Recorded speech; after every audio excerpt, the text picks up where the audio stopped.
Welcome her. Thank you, Karen, for that kind introduction. And also thank you to the Honorable Chair Stuart Adams for hosting this wonderful event here in the great state of Utah. I'm so honored to be able to be here in person to use this occasion to express my gratitude to so many of you, to ALEC, and to the so many outstanding freedom-loving legislators around the United States for your friendship and support for the bilateral relationship with my country, Taiwan. And there are a number of specific items that I do want to highlight in terms of our gratitude to all of you. First of all, I want to thank ALEC for awarding my president, Tsai Ing-wen, with the International Pioneer Award for Leadership, highlighting her commitment to free markets and also to fighting for democracy. I think this is an honor not only for the President of Taiwan, but it is also recognition of the freedom-loving people of Taiwan and our determination to keep Taiwan free.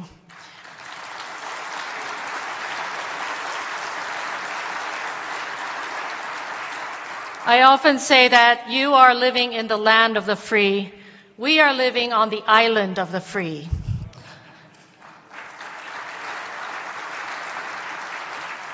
I also want to thank ALEC for including in your model policy last year the agenda of supporting a bilateral trade agreement with Taiwan.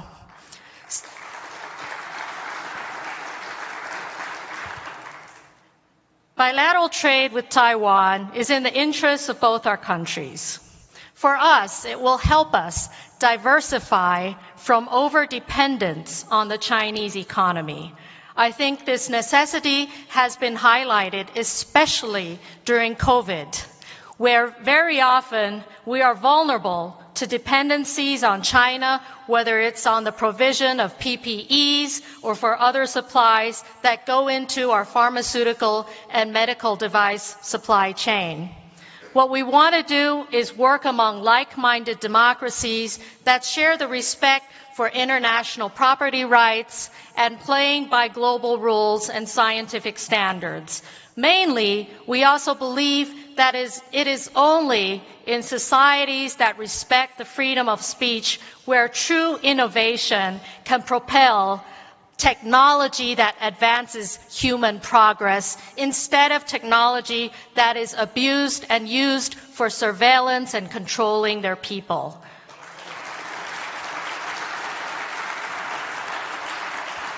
So in the spirit of thanking you for supporting the relationship in trade and economic ties with Taiwan through your model policy, I also want to thank the many of you who have signed up on the letter outside addressing the White House in advancing that appeal to take action in supporting trade with like-minded democracies like Taiwan. I also want to thank many of you who have passed resolutions in the various state legislatures in support of the friendship and partnership with Taiwan. Now, I'm an ambassador now. I work in Washington, D.C., but I used to be like you. I came from a legislature in Taiwan. I understand that all politics are local. And when we go back to our constituents, we want to deliver on economic progress. We want to deliver on the common values that we share. And I want to say that although Taiwan, we're in the state of Utah now, our size is only about 15% the size of Utah.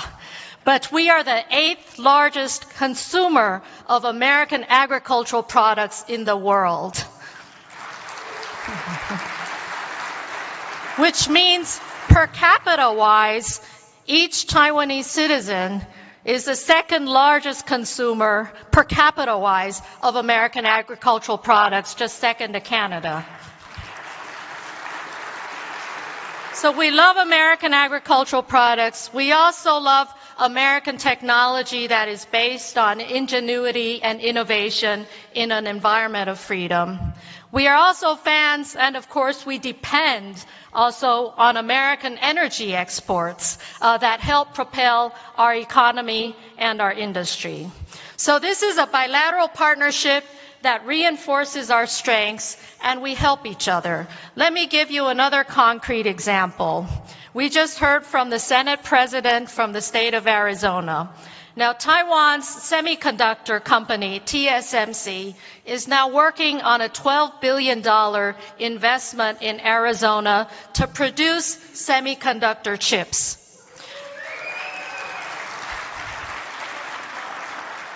In recent decades, Taiwan has purchased high-end manufacturing equipment from the United States, and we've used that equipment to make chips in Taiwan, which we sell to your auto industry suppliers.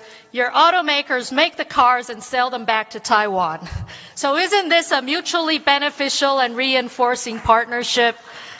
And it would be even better if we could ensure that in Taiwan, as we are a freedom-loving society, we keep Taiwan as a democracy.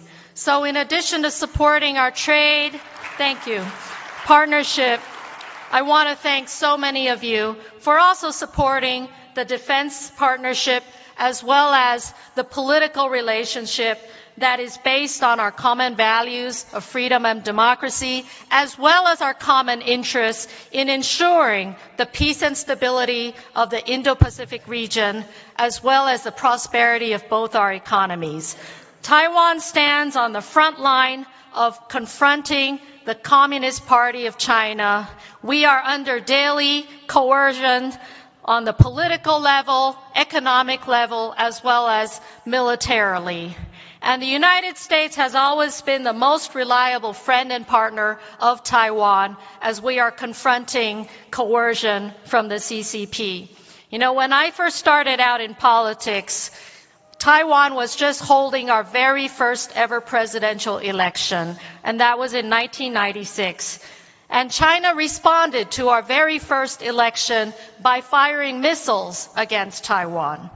They have a very low anger threshold. They tend to be upset about everything we do, about our existence, about beating their athletes in the Olympics.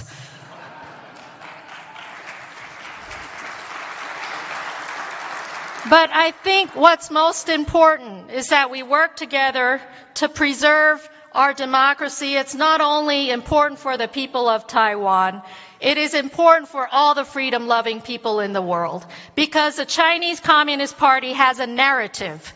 They claim that democracy is not suitable for Asian people. That is a lie, that is false, and Taiwan is living proof of that.